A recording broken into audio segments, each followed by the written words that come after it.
بر محمد و آل محمد صلوات.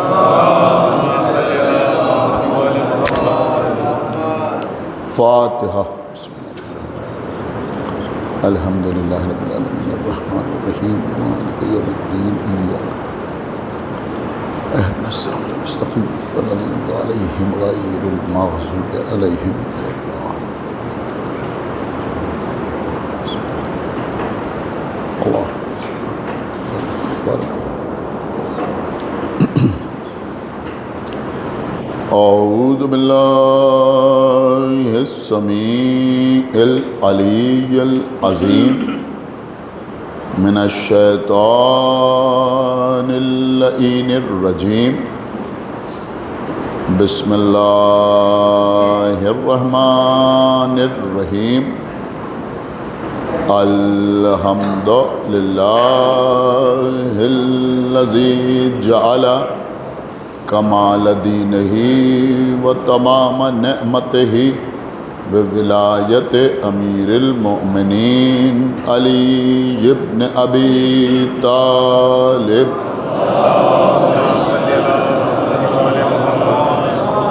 الصلاۃ والسلام علی صاحب الدین والاسلام والحل والحرام والرکن والمقام والصلاۃ والصیام والسجود والقیام والشریعت والاحکام والحجت والبرہان والمحبت والعرفان والحق والبیان والکتاب والقرآن. سیدنا ونبینا وشفیعنا ومولانا ومولا الثقلین جد الحسن والحسین ابی القاسم محمد وعلی اہل بیتہ الطیبین الطاہرین المعصومین المظلومین المنتخبین المنتجبین الذین اذہب اللہ عنہم الرجس وطہرہم تطہیرا.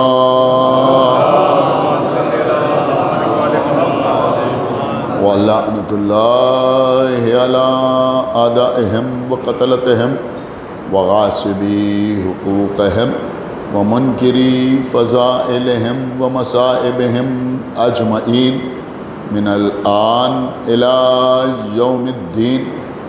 اما بعد فقد قال اللہ سبحانہ تبارک و تعالی فی کتابہ المجید وفرقانہ الحمید وقولہ الحق. بسم اللہ الرحمن الرحیم. یا ایہا الذین آمنوا اتقوا اللہ وَكُونُوا مَعَ الصَّادِقِينَ. صلوات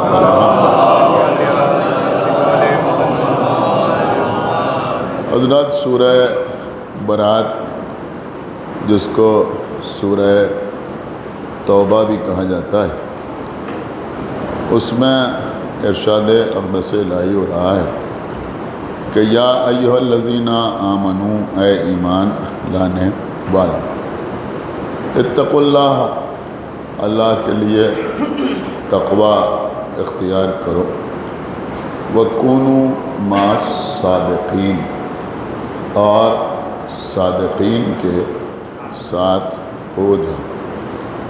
کل کی مجلس میں میں آپ کی خدمت میں یہ عرض کر رہا تھا کہ تقوی کے لیے ایمان شرط ہے. اگر ایمان ہے تو تقوی کا امکان ہے، اور اگر ایمان ہی نہیں ہے تو تقوی کا کوئی تصور نہیں. میں نے کل کی مجلس میں یہ بھی آپ کی خدمت میں عرض کیا تھا کہ ایمان کی تین ضدیں ہیں.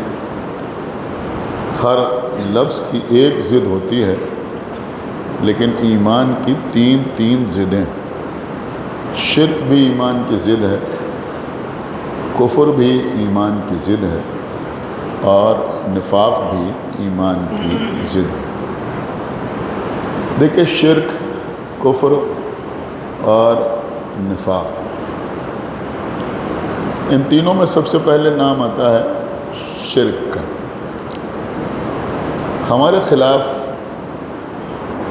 ہمیشہ سے اس لفظ کو اسلحہ کے طور پر استعمال کیا ہے۔ اگر ہم نے عزاداری کی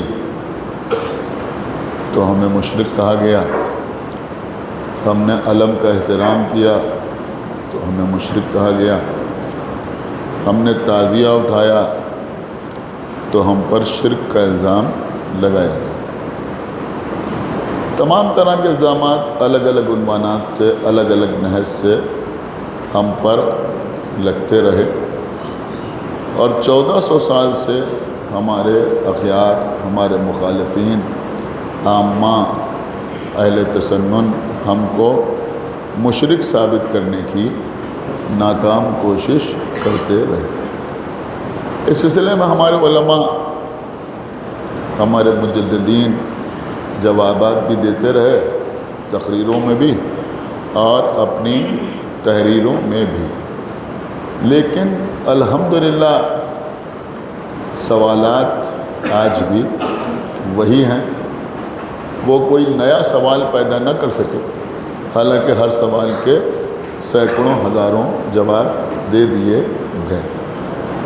سب سے بڑا اعتراض جو ہم پر کیا جاتا ہے وہ یہ کیا جاتا ہے کہ آپ نماز پڑھتے ہیں اور نماز اس وقت تک مکمل نہیں ہوتی جب تک نماز میں سورہ حمد نہ پڑھا جائے، اور جب آپ سورہ حمد پڑھتے ہیں تو اللہ کی حمد کے بعد، تحمید کے بعد اخلاص کا اظہار کرتے ہیں اور اخلاص کے بعد دعا کرتے ہیں، تو وہ پارٹ سورہ حمد کا جس کو اخلاص کہتے ہیں وہ ہے ایاک نعبد و ایاک نستعین۔ اس کا مطلب کیا ہوتا ہے؟ اس کا مطلب ہوتا ہے کہ ہم تیری ہی عبادت کرتے ہیں اور تیری ہی طرف سے استعانت چاہتے ہیں، مدد بھی تیری ہی چاہتے ہیں۔ تو اب اعتراض یہ ہوتا ہے کہ جب آپ ہر نماز میں کم سے کم 2 مرتبہ، یا یوں کہا جائے کہ دن میں 10 مرتبہ اللہ کے سامنے یہ عہد کرتے ہیں، یہ پیمان کرتے ہیں، یہ وعدہ کرتے ہیں، یہ دعویٰ کرتے ہیں کہ ہم تیری ہی عبادت کرتے ہیں اور مدد بھی تجھی سے چاہتے ہیں، تو پھر مشکل پڑنے پر یا علی مدد کیوں کہتے ہیں؟ پھر مشکل اوقات میں ناد علی کیوں پڑھتے ہیں؟ پھر علم کے سامنے یا تعزیے کے سامنے اپنی خواہشات کیوں بیان کرتے ہیں؟ یہ اعتراض ہمیشہ سے ہوتا چلا آیا، اور اس کے جوابات بھی ہمارے علماء دیتے رہے۔ ان سارے جوابات سے الگ آج میں ایک خاص بات آپ کی خدمت میں عرض کرنا چاہتا ہوں، اور میں سمجھتا ہوں کہ ہو سکتا ہے یہاں جو نوجوان بیٹھے ہیں کبھی انہوں نے یہ جواب اس نہج کے ساتھ نہ سنا ہو۔ پوری توجہ کے ساتھ آپ سماعت فرمائیں۔ دیکھیں قبلہ، مسئلہ یہ نہیں ہوتا کہ اللہ کے ہوتے ہوئے مدد مانگی جا رہی ہے، بلکہ مسئلہ یہ ہوتا ہے کہ اللہ کے ہوتے ہوئے کس سے مدد مانگی جا رہی ہے۔ آپ نے غور کیا؟ اللہ کے ہوتے ہوئے کس سے مدد مانگی جا رہی ہے، اور کسی کو کیا سمجھ کر مدد مانگی جا رہی ہے۔ ایک صلوات پڑھے بر محمد و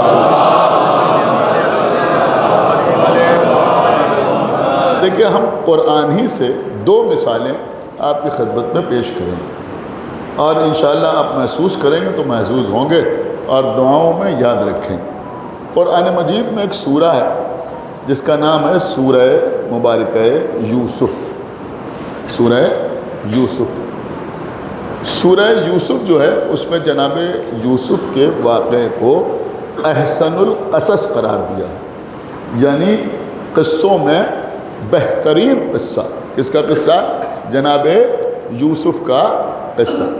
ہمارے لکھنؤ میں ایک شاعر گزرے ہیں جناب نہال لکھنوی، بڑے غضب کے شاعر تھے۔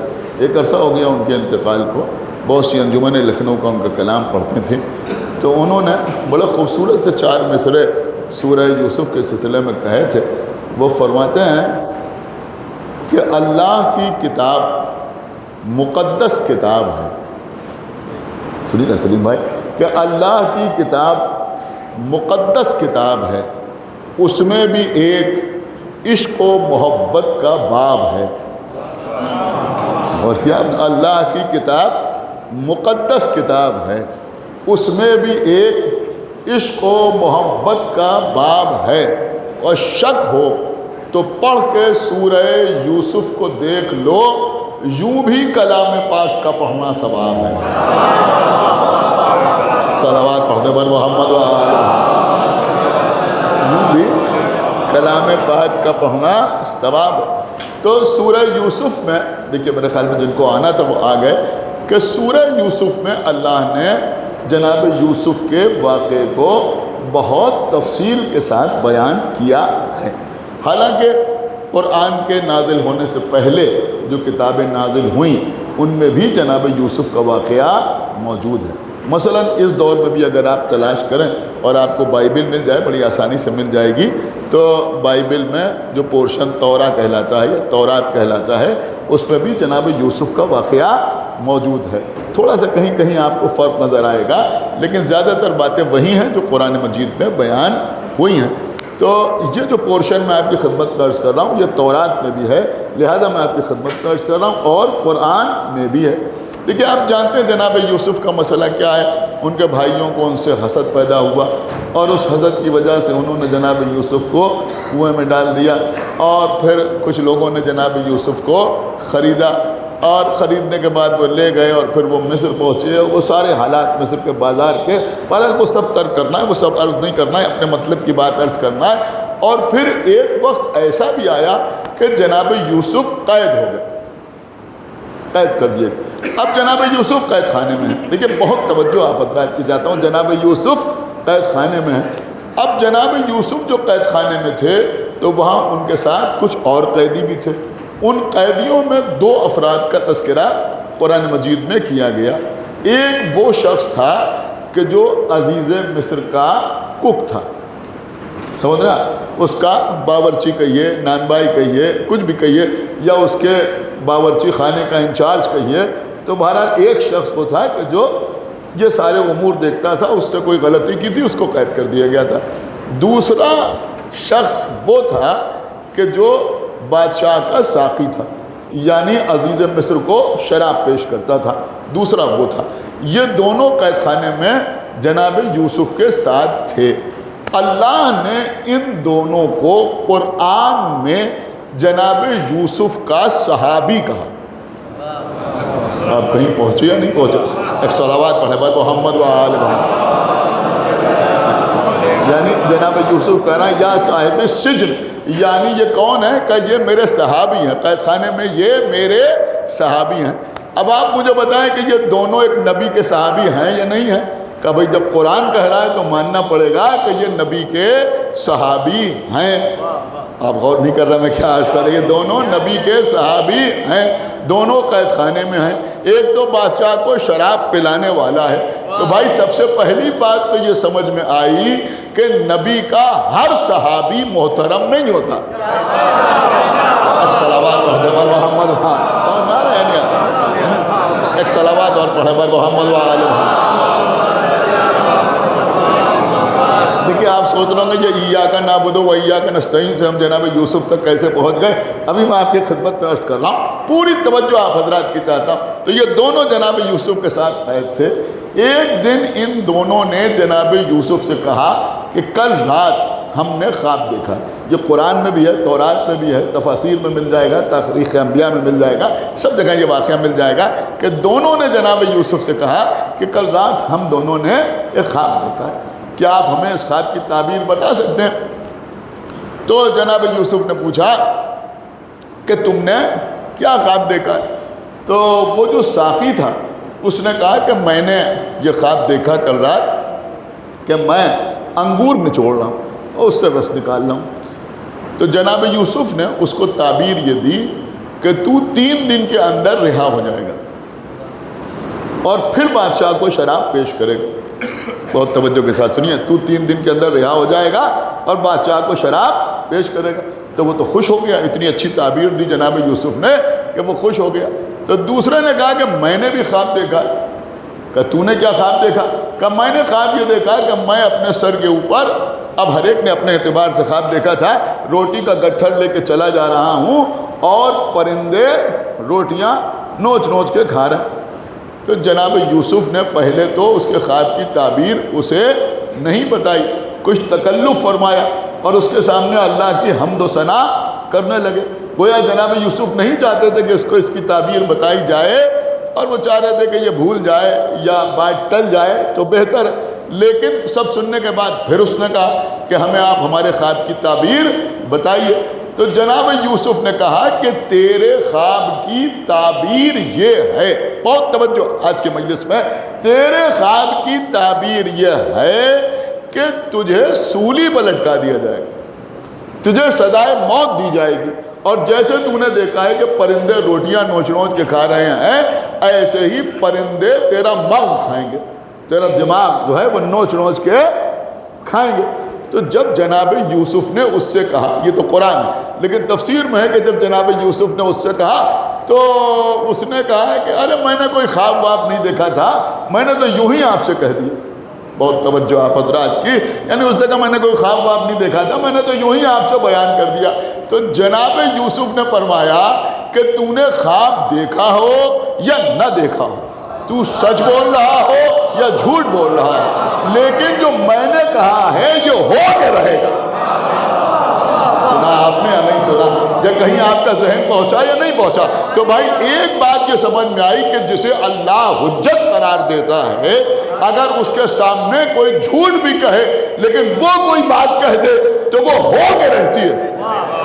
سنا آپ نے؟ وہ ہو کے رہتی ہے۔ تو اگر اس نے جھوٹا بھی خواب بیان کیا تب بھی جو جناب یوسف نے کہا وہ ہو کے رہا۔ تو اب حیرت نہ کیجئے کہ اگر کوئی زندہ کو مردہ بنا کر مولا علی کے سامنے لے آئے، ایک صلوات اور پڑھو بنا، اور آ کر یہ کہے کہ آپ نماز جنازہ پڑھا دیں، اور میرے مولا نماز پڑھانے سے پہلے کہیں بھائیوں نماز پڑھو یہ میت ہے، تو اگر زندہ بھی ہے تو میت ہے۔ صلوات پڑھے پر محمد و آل محمد۔ تو قبلہ اس کا تو یہ مسئلہ ہو گیا، لیکن جس سے یہ کہا تھا کہ تو رہا ہو جائے گا، یہ قرآن بیان کر رہا ہے، جس سے کہا تھا کہ تو رہا ہو جائے گا، اس سے جناب یوسف نے کہا کہ جب تم بادشاہ کے سامنے جانا، عزیز مصر کے سامنے جانا، تو وہاں یہ بیان کرنا کہ بھئی قید خانے میں ایک ایسا قیدی ہے جو خواب کی تعبیر بتا دیتا ہے۔ اب جناب یوسف نے اس سے اس لیے کہا کہ تم جا کے کہہ دینا کہ وہ بیان کر دے گا، اور جب وہ بیان کر دے گا تو ہم کو بھی رہائی مل جائے گی، ہو سکتا ہے بادشاہ کو بھی کچھ کام ہو اور وہ بھی ہم کو بلا کے کوئی خواب کی تعبیر پوچھے اور ہماری رہائی کا راستہ نکل آئے۔ تو انہوں نے اس سے کہا تم بھی جا کے بتا دینا بادشاہ سے۔ لیکن اب قرآن کہہ رہا ہے کہ جب وہ گیا تو بھول گیا۔ سنا، جب وہ گیا بادشاہ کے پاس رہا ہو گیا وہ، لیکن جب وہ گیا تو بھول گیا، اور اس کے بعد یوسف کو کئی سال قید خانے میں اور رہنا پڑا۔ تفاسیر میں ملتا ہے کہ کم سے کم 3 سال اور زیادہ سے زیادہ 9 سال، بعض لوگوں نے، ہماری مفسرین نے لکھا ہے 5 سال، کچھ نے لکھا ہے 7 سال، بہرحال اس سے بحث نہیں ہے۔ اب وہ 3 سال ہوں یا 5 سال ہوں، 7 سال ہوں یا 9 سال ہوں، لیکن جناب یوسف کی قید کی مدت بڑھ گئی۔ کیوں بڑھ گئی؟ کہ اللہ نے جناب یوسف کے پاس وحی بھیجی کہ تم نے میرے ہوتے ہوئے، کیا سنا آپ؟ صلوات پڑھتے ہیں محمد وال، تم نے میرے ہوتے ہوئے ایک دوسرے شخص سے مدد چاہی، کیا میں تمہاری مدد نہیں کر سکتا تھا؟ ارے تمہارے بھائیوں نے تمہیں کنویں میں گرا دیا تھا، میں نے ہی تو باہر نکالا۔ تم عزیز مصر کے پاس چلے گئے، وہاں تمہاری پذیرائی میں نے ہی تو کی۔ اب تم قید خانے میں آ گئے، اب قید خانے سے کیا ہم تمہیں نہیں نکال سکتے؟ جو تم دوسرے کی مدد مانگ رہے ہو، دوسرے کو اپنے لیے معین و مددگار بنا رہے ہو، تو ایک بات سمجھ میں آئی کہ اللہ کو یہ مناسب نہیں معلوم ہوا کہ اللہ کا نبی اس شخص سے مدد مانگے۔ غور کیا آپ نے؟ اب آپ سوچ رہے ہوں کہ یہ تو ان کے حق میں جا رہا، نہیں، ان کے حق میں نہیں جا رہا، میری بات سے جب عرض کر رہا ہوں بھائی، ایک نبی کا قصہ تو یہ ہے کہ نبی نے اللہ کے علاوہ کسی اور سے مدد مانگی تو قید میں اور اضافہ ہو گیا، چھوٹ جاتے لیکن نہیں چھوٹے، اس لیے کہ وہاں گیا تو بھول گیا، کئی سال بعد اسے یاد آیا، اور کب یاد آیا؟ جب بادشاہ نے اپنا خواب بیان کیا کئی سال کے بعد عزیز مصر نے، تب اسے یاد آیا، تب اس نے کہا، تب جناب یوسف کو بلایا گیا، تو اتنے سال اور قید میں اس لیے رہنا پڑا کہ انہوں نے اللہ کے ہوتے ہوئے کسی اور سے مدد مانگی۔ بولے خاموش ہو گیا، اور خاموش ہونا بھی چاہیے تھا، لیکن ابھی میں عرض کر رہا ہوں کہ ایک تو یہ واقعہ ہے، دوسرے آپ پڑھیے سورہ نمل، چیٹی والا سورہ، چیٹی والا سورہ، جس پہ جناب سلیمان کا واقعہ لکھا ہے۔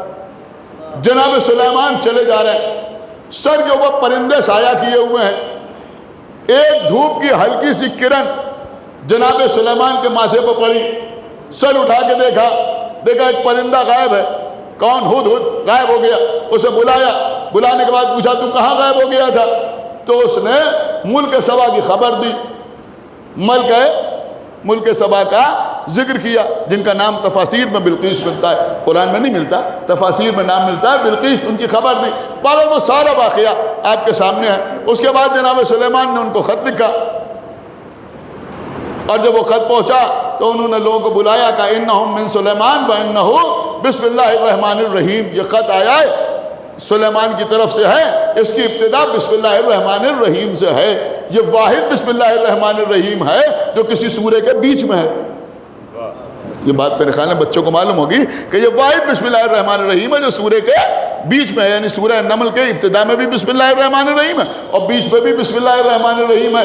اب جناب سلیمان بلقیس کا انتظار کر رہے ہیں، تو جناب سلیمان نے کہا کہ کون ہے جو تخت بلقیس لے آئے، اور کون کتنی دیر میں لائے گا؟ تو ایک ملک اٹھا، اس نے کہا کہ میں آپ کا دربار برخاست ہونے، ایک جن اٹھا، اس نے کہا کہ آپ کا دربار برخاست ہونے سے پہلے میں لے آؤں گا۔ کہا نہیں، اور جلدی کون لائے گا؟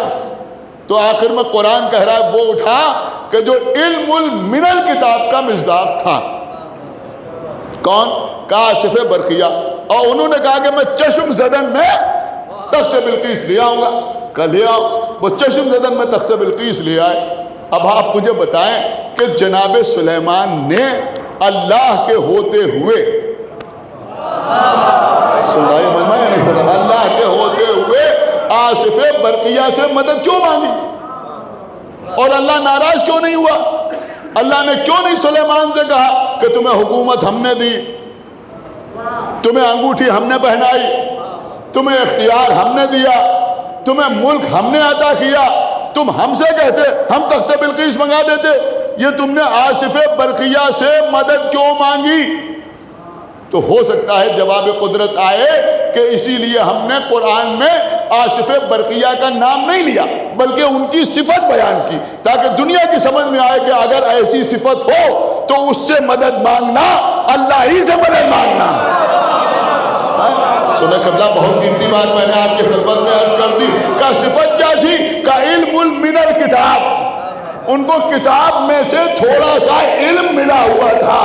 اب فرق آپ کی سمجھ میں آیا، مدد یوسف نے بھی مانگی اور مدد سلیمان نے بھی مانگی، اللہ کے ہوتے ہوئے وہ بھی مدد مانگ رہے ہیں، اللہ کے ہوتے ہوئے یہ بھی مدد مانگ رہے ہیں، مگر یوسف نے، بڑی ٹیکنیکل بات آپ کی خدمت پہ عرض کر رہا، یوسف نے صحابی سے مدد مانگی۔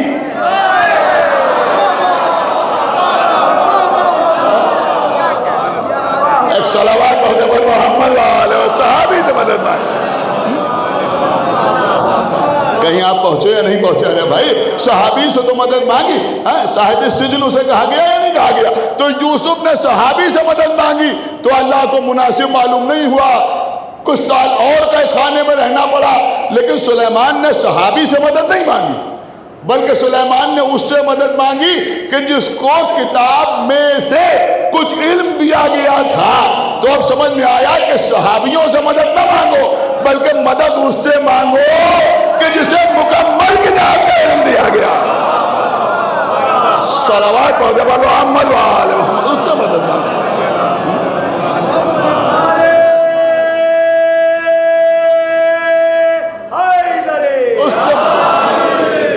ایک صلوات اور پڑھ دے بر محمد وآل محمد۔ تو اب پڑھو کہ سورہ رات میں خداوند عالم ارشاد فرمائے کہ قل کفا باللہ شہیدا بینی و بینکم ومن عندہ علم الکتاب، تو اس سے مراد کون ہے؟ کیسے مراد مولا کائنات ہے؟ تو اب تو بات صاف ہو گئی نا کہ جب اس سے مدد مانگی جا سکتی ہے کہ جسے کتاب میں سے تھوڑا سا علم دیا گیا ہے، تو پھر اس سے مدد کیوں نہیں مانگی جا سکتی جسے مکمل کتاب کا علم دیا گیا ہے؟ ایک صلوات پڑھ دے بر محمد وآل محمد۔ اور قبلہ یہ دونوں مسئلے ایسے ہیں، جناب یوسف کا قصہ اور جناب سلیمان کا قصہ، کہ ہمارے 10ویں امام علی النقی علیہ السلام سے کم سنی کا عالم ہے۔ یحییٰ ابن اقسم نے متوکل کے زمانے میں ہمارے 10ویں امام سے جناب یوسف کے بارے میں بھی سوال کیا اور جناب سلیمان کے بارے میں بھی سوال کیا۔ جناب یوسف کے بارے میں سوال یہ کیا کہ یہ بتائیے کہ جناب یوسف کو جو ان کے والدین نے اور ان کے بھائیوں نے سجدہ کیا، اس سجدے کی شرعی حیثیت کیا ہے؟ اس سجدے کی شرعی حیثیت کیا ہے؟ دیکھیں یہ سارے سوالات ہم سے بھی ہوتے ہیں کہ اس سجدے کی شرعی حیثیت کیا ہے؟ تو امام علی النقی علیہ السلام نے کہا کہ اس سجدے کی شرعی حیثیت وہی ہے جو فرشتوں کے سجدہ آدم کی ہے۔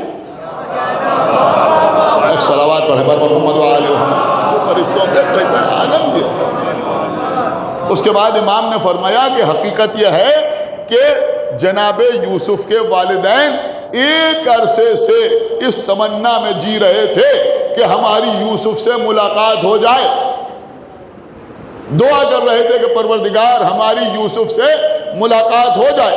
اب جب یوسف سے ملاقات ہوئی تو انہوں نے جو سجدہ کیا وہ سجدہ یوسف کو نہیں کیا، بلکہ انہوں نے اللہ کے لیے شکر کا سجدہ ادا کیا، اللہ کے لیے شکر کا سجدہ ادا کیا۔ تو بھائی اگر کوئی سمجھنا چاہتا ہے تو یوں بھی سمجھ سکتا ہے کہ اب اگر کوئی امام حسین کے حرم میں جا کے سجدہ کرے، مولا علی کے روضے پر جا کے سجدہ کرے، تو تم اگر ویسے نہیں سمجھتے تو یوں سمجھ لو کہ زندگی میں تمنا جو ہے کہ ہم کربلا چلے جائیں، ہم نجف چلے جائیں، اب تو وہاں پہنچے سامنے مولا کی ذریعہ آئی تو شکر کا سجدہ ادا کیا۔ صلوات پڑھیں بر محمد وآل محمد۔ سن رہے ہیں؟ تو یہ مسئلہ، اور جناب سلیمان کے سلسلے میں یہ سوال کیا امام علی النقی علیہ السلام سے کہ مولا آپ یہ فرمائیں کہ کیا آصف برقیہ کا علم جناب سلیمان کے علم سے زیادہ تھا؟ اس لیے کہ وہ تخت بلقیس لیا اور جناب سلیمان نہیں لا پائے۔ تو امام نے فرمایا نہیں، آصف برقیہ کا علم بھی سلیمان ہی کا علم تھا، جو سلیمان کا علم تھا وہی آصف برقیہ کا علم تھا۔ کہ پھر انہوں نے ان کے ذریعے سے تخت بلقیس کیوں منگوایا؟ کہ اصل میں آصف برقیہ جناب سلیمان کے وصی تھے، ان کے جانشین تھے، ان کے خلیفہ تھے، لہذا وہ اپنی امت پر یہ ثابت کرنا چاہتے تھے کہ تم میں ان کا جیسا کوئی نہیں ہے۔ صلوات پڑھتے بر محمد وآل محمد۔ تم میں ان کا جیسا کوئی نہیں۔ تو بس عزیزوں میں یہ عرض کر رہا، اب یہ بھی آپ سمجھ لیں کہ حقیقتاً شرک کہتے کسے؟ دیکھیے میں اس وقت بہت آرگومنٹری گفتگو آپ سے کر رہا ہوں کہ بھائی شرک کہتے کسے؟ دو آیات میں آپ کی خدمت تو پیش کروں، آپ کی 1000 بار سنی ہوئی ہیں آیات۔ قبلہ سورہ صاد میں، سورہ مبارکہ صاد میں خداوند عالم ارشاد فرما رہا ہے کہ انی خالق بشرا من طین۔ اللہ کہہ رہا ہے کہ میں نے بشر کو طین سے یعنی گیلی مٹی سے بنایا۔ ایک تو یہ آیت ہو گئی۔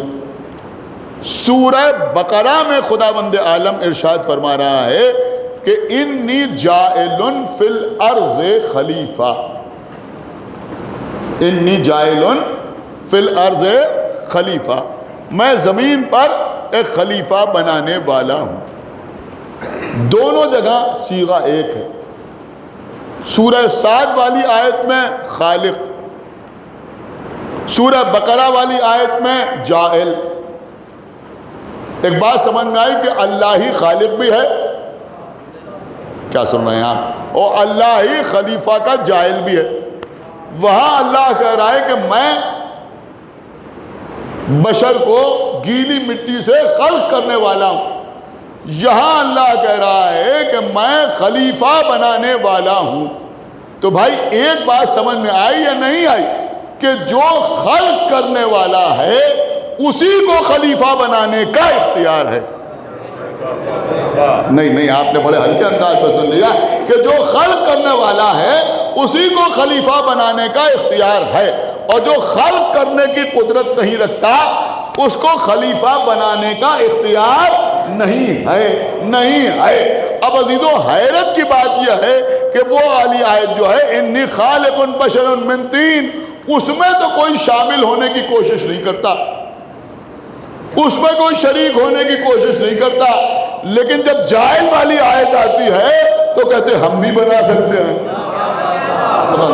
تو کہتے ہیں ہم بھی بنا سکتے ہیں۔ اگر آپ غور کریں، حالانکہ آپ توجہ نہیں کر رہے ہیں، لیکن اگر آپ غور کریں تو نتیجہ یہ نکلتا ہے کہ اللہ کے خلیفہ کے مقابلے میں خلیفہ سازی ہی سب سے بڑا شرک ہے۔ صلوات محمد وآل محمد، یہی سب سے بڑا شرک، یعنی سب سے بڑا شرک جو ہے وہ یہی ہے کہ جنہیں اللہ بنا رہا ہے ان کے مقابلے میں ہم خود کسی کو بنا لیں، اسی کا نام شرک ہے۔ اللہ کے نبی کے مقابلے میں نبی بنانا یہ شرک ہے، اللہ کے بنائے ہوئے رسول کے مقابلے میں رسول بنانا یہ شرک ہے، اللہ کے بنائے ہوئے امام کے مقابلے میں امام بنانا یہ شرک ہے۔ آپ نے غور کیا؟ تو اللہ اگر کسی کو بنا رہا ہے تو اس کے مقابلے میں کسی اور کو بنانا، تو اللہ نے جناب آدم کو بنایا نا، کہاں اللہ نے جناب آدم کو خلق کیا۔ دیکھیے 1000 مرتبہ کی سنی ہوئی ساری باتیں آپ کی ہیں، اللہ نے جناب آدم کو خلق کیا، اور جب اللہ نے خلق کیا تو فرشتوں سے کہا کہ دیکھو جیسے ہی میں آدم کے جسم میں اپنی روح داخل کروں تم سب کے سب سجدے میں گر پڑنا، وَنَفَخْتُ فِيهِ مِن رُوحِي، جیسے ہی میں اپنی روح داخل کروں فَقَعُوا لَهُ سَاجِدِينَ، فَقَعُوا لَهُ سَاجِدِينَ، تم سب کے سب سجدے میں گر پڑنا۔ کس سے کہہ رہا ہے اللہ؟ فرشتوں سے کہہ رہا ہے تم سب کے سب سجدے میں گر پڑنا۔ کیا مطلب؟ جیسے ہی روح داخل ہو تو اب جو سجدہ کر رہے ہیں وہ اپنا وہ سجدہ چھوڑ کے اس سجدے میں گر پڑے، جو فرشتے رکوع میں ہیں وہ رکوع چھوڑ کے سجدے میں گر پڑے، جو قیام میں ہیں وہ قیام چھوڑ کے سجدے میں گر پڑے۔ اب عزیزوں کسی کے لیے یہ گنجائش نہیں ہے کہ وہ تھوڑی دیر بعد سجدہ کرے، نہیں، فَقَعُوا لَهُ سَاجِدِينَ، فوراً سجدے میں گر پڑنا، فوراً سجدے میں گر پڑنا۔ اب جیسے ہی اللہ نے روح داخل کی، بہت توجہ، جیسے ہی روح داخل کی اللہ نے تو ہوا کیا ہوا کہ سارے فرشتوں نے سجدہ کیا الا ابلیس، ایک ابلیس تھا کہ جس نے سجدہ نہیں کیا۔ لیکن قبلہ تفاسیر میں ملا کہ جب جناب آدم کے، دیکھیں بس یہیں سے ایک گریز ہے اور اس کے بعد چند جملے مصائب کے میں آپ کی خدمت میں عرض کروں کہ جیسے ہی آدم کے بدن میں اللہ نے روح داخل کی، مفسرین نے لکھا کہ جناب آدم اٹھ کے بیٹھ گئے۔ ابھی روح جو تھی وہ سینے تک آئی تھی اور جناب آدم اٹھ کے بیٹھ گئے، اور جب اٹھ کے بیٹھے تو جناب آدم کو چھینک آئی۔ دیکھیں سارے اشارے ہیں، جناب آدم کو چھینک آئی، اور جب جناب آدم کو چھینک آئی تو جناب آدم نے کہا الحمدللہ۔ کیا سنا اس مجمع نے بھائی؟ ایک صلوات پڑھ دے پر محمد وآل محمد۔ جناب آدم نے فوراً کہا الحمدللہ۔ کیوں کہا جناب آدم نے الحمدللہ؟ ابھی تو اللہ نے انہیں بنایا ہے، ابھی اللہ نے ان کے بدن میں روح داخل کی ہے، ابھی اللہ نے انہیں کچھ بتایا تو نہیں، ابھی اللہ نے انہیں کچھ پڑھایا تو نہیں، ابھی ان کا کوئی استاد تو نظر نہیں آ رہا ہے، لیکن جناب آدم نے کہا الحمدللہ۔ تو ایک بات یہ بھی سمجھ میں آئی کہ جسے اللہ خلیفہ بناتا ہے اسے کسی کے پڑھانے کی ضرورت نہیں ہوتی۔ کوئی صلوات پڑھنے پر محمد وآل محمد۔ اللہ جانے آپ کیسے سن رہے ہیں، میں کیسے آپ کی خدمت میں عرض کر رہا ہوں، اسے کسی کے پڑھانے کی ضرورت نہیں ہوتی۔ اب میں آپ کی خدمت میں عرض کروں، اب رسول اللہ کا وہ قول یاد کیجئے کہ رسول اللہ کیا فرما رہے ہیں؟ جو آدم کو ان کے علم میں، سنا آپ نے، جو آدم کو ان کے علم میں، نوح کو ان کے تقوی میں، ابراہیم کو ان کی خلت میں، موسیٰ کو ان کی حیبت میں، عیسیٰ کو ان کے ظہور میں دیکھنا چاہے وہ علی کے چہرے کی طرف دیکھے۔ سنایا تو بھائی، جب رسول اللہ نے یہ فرمایا تو جب جناب آدم کا نام لیا تو آدم کی کوئی اور صفت نہیں بیان کی، بلکہ فرمایا آدم کو ان کے علم میں۔ یہ علم کا تذکرہ کیوں کیا؟ کہ یہ بتانے کے لیے کیا کہ جو آدم کو ان کے علم میں دیکھنا چاہے وہ علی کے چہرے کی طرف دیکھے۔ ارے بھائی اس میں تو کوئی شک ہی نہیں ہو سکتا، اس لیے کہ آدم پہلے انسان ہیں، آدم سب سے پہلے آدمی ہیں، بلکہ آدمی ہی ان کی وجہ سے آدمی ہے۔ لیکن جب آدم بنے، پیدا ہوئے، جیسے ہی روح داخل ہوئی، آدم نے کہا الحمدللہ، تاکہ دنیا کی سمجھ میں آ جائے کہ جو آدم کو ان کے علم میں دیکھنا چاہے وہ علی کو دیکھ لے، تو نہ آدم کا کوئی استاد ہوگا نہ علی کا کوئی استاد۔ صلوات پڑھ دے پر محمد و آل محمد۔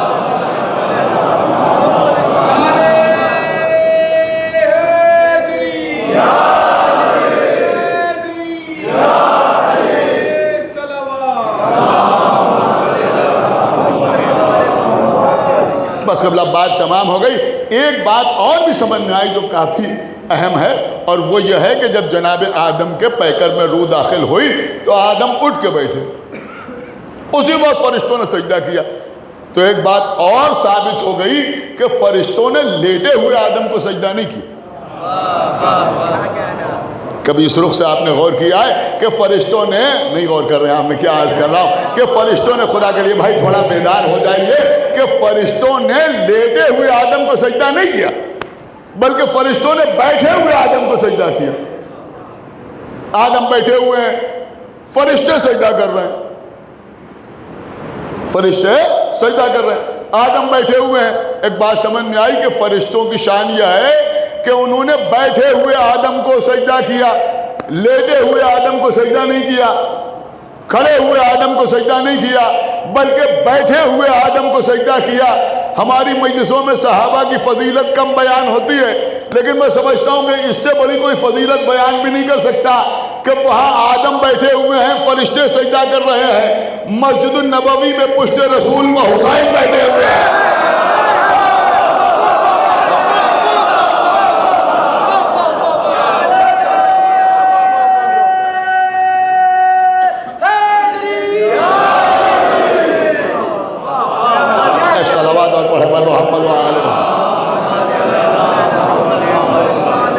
مسجد النبوی میں پشت رسول پر حسین بیٹھے ہوئے ہیں اور صحابہ سجدہ کر رہے ہیں۔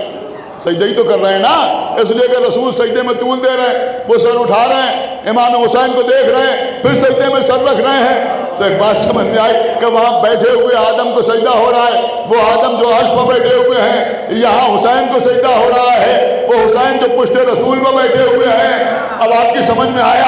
اب اگر یہ جملہ رائگاں چلا گیا تو پوری مجلس رائگاں ہو جائے گی کہ وہاں آدم کو سجدہ ہوا، وہ عرش پر بیٹھے ہوئے ہیں، یا حسین کو سجدہ ہو رہا ہے، حسین پشت رسول پر بیٹھے ہوئے ہیں۔ ہم یوں ہی تھوڑی زیارت پہ کہتے ہیں السلام علیکہ یا وارث آدم صفوت اللہ۔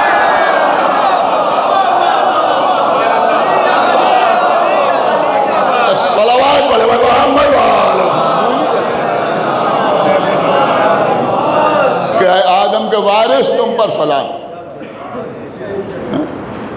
اس لیے کہ اگر آدم کی آدمیت محفوظ ہے تو بوجہ حسین ابن علی۔ بس قبلہ میں نے بات کو تمام کیا تو میں عرض یہ کر رہا تھا کہ یہ کسی سے مدد مانگنا، اس پہ جو کہا جاتا ہے انہوں نے کہا صاحب شرک ہو گیا۔ دیکھیں شرک کا مطلب یہ ہوتا ہے کہ اگر کسی کو اللہ کے مقابلے پر لا کر اس سے مدد مانگی جائے، ورنہ تو مسئلہ بڑا خراب ہو جائے گا۔ کوئی آدمی بیچارہ دیکھ نہیں سکتا، وہ سڑک کے کنارے کھڑا ہوا ہے، اس نے کسی نوجوان سے کہا کہ ہمیں سڑک پار کرا دو، اس نے کہا آپ کو مدد مانگنا ہے تو اللہ سے مانگیے۔ کہ یہ کون سی بات ہوئی بھائی؟ مسئلہ یہ ہے کہ وہ جو اس سے مدد مانگ رہا ہے تو یہ شرک اس لیے نہیں ہے کہ وہ یہ جانتا ہے کہ ہمارے پاس روشنی نہیں ہے، ہمارے پاس بینائی نہیں ہے، لیکن اس کو اللہ نے بینائی عطا کی ہے، لہذا ہم اس سے مدد مانگ رہے ہیں۔ تو یہ مدد بھی حقیقت میں اللہ ہی کی مدد ہے۔ ایک ضعیف آدمی مجلس میں فرش پر بیٹھا ہوا ہے، مجلس ختم ہو گئی، اس نے کسی جوان سے کہا ذرا مجھے سہارا دے کے اٹھا۔ اس نے کہا آپ اتنے بزرگ ہو گئے، آج بھی آپ نے نماز میں پڑھا ایاک نعبد و ایاک نستعین، آپ ہم سے مدد مانگ رہے ہیں؟ تو جواب یہی تو ہوگا نا کہ ہم تم کو اللہ سمجھ کے تم سے مدد نہیں مانگ رہے ہیں، بلکہ ہم یہ سمجھ کے تم سے مدد مانگ رہے ہیں کہ ہمارے پاس قوت نہیں ہے، لیکن تم جوان ہو، تمہارے پاس بھی اللہ ہی کی دی ہوئی قوت ہے، لہذا تم اس قوت و طاقت کے ذریعے سے ہماری مدد کرو، تو یہ مدد بھی اللہ ہی کی مدد ہوگی۔ ایسے ہی ہم جو آل محمد سے مدد مانگتے ہیں، ایک جملہ بہت پہلے کبھی میں نے عرض کیا تھا کہ بھئی ہم خانہ کعبہ کی طرف رخ کر کے سجدہ کرتے ہیں، تو کعبے کی طرف رخ کر کے سجدہ کرنا کیا کعبے کو سجدہ کرنا؟ یعنی کعبے کو سجدہ کرنا نہیں ہے، بلکہ کعبے کے آگے سر جھکانا حقیقت میں اللہ کے آگے سر جھکانا ہے۔ تو جیسے کعبے کے آگے سر جھکانا اللہ کے آگے سر جھکانا ہے، ویسے ید اللہ سے سوال کرنا اللہ ہی سے سوال کرنا ہے، اللہ ہی سے سوال کرنا ہے۔ اور پھر عزیزوں ہمارے لیے تو ڈھیروں دلیلیں ہیں۔ کربلا میں امام حسین علیہ السلام حل من ناصر ینصرنا کی آواز بلند کر دو۔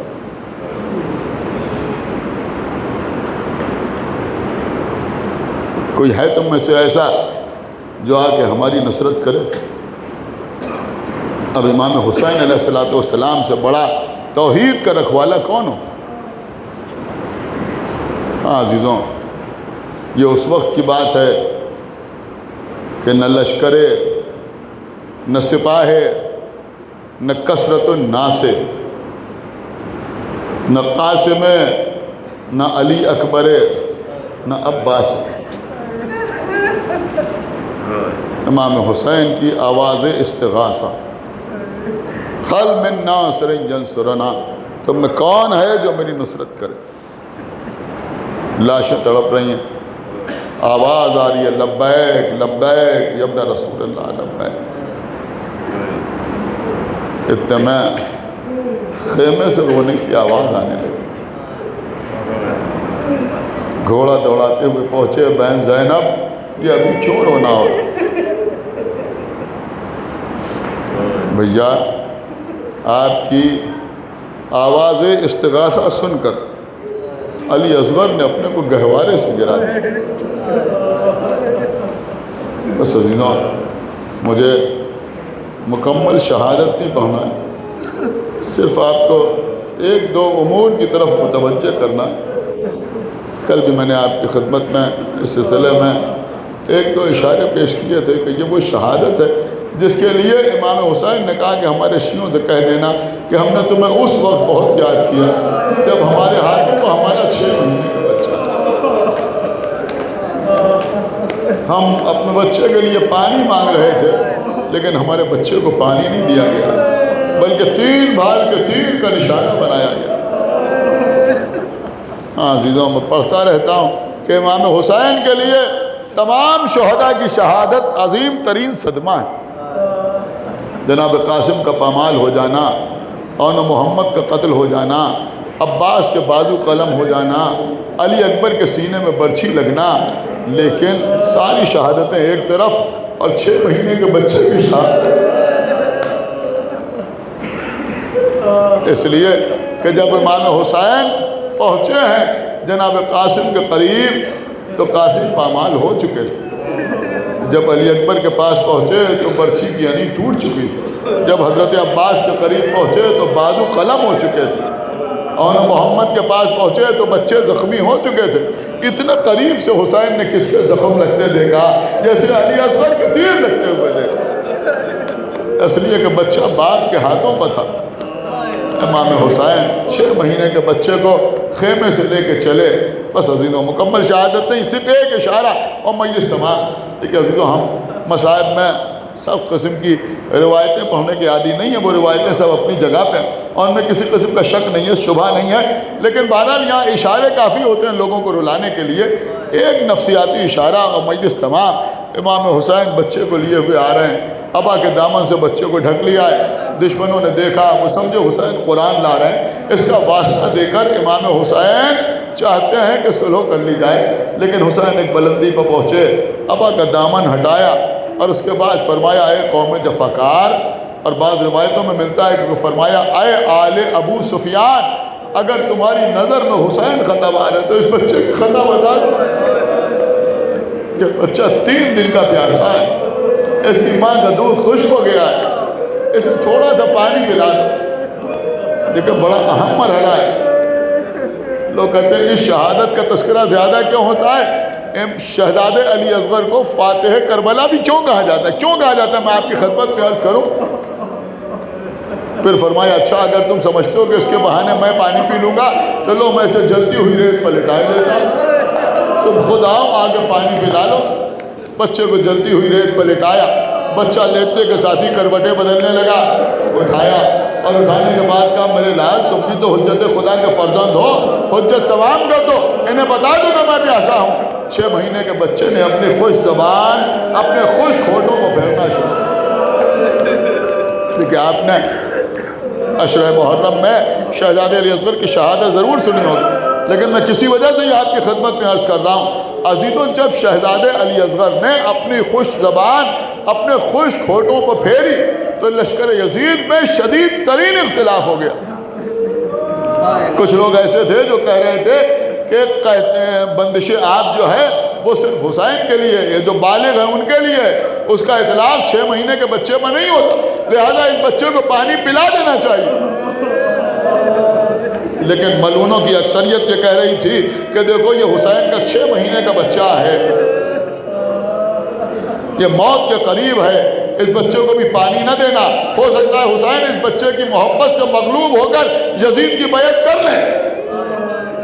میں سمجھتا ہوں کہ شہزادے علی اصغر کے مسکرانے کا ایک راز یہ بھی تھا کہ وہ یہ سمجھ رہے تھے کہ بچے کی وجہ سے حسین بیعت کر لیں گے، لیکن علی اصغر شہید ہو گئے، حسین نے بیعت نہ کی۔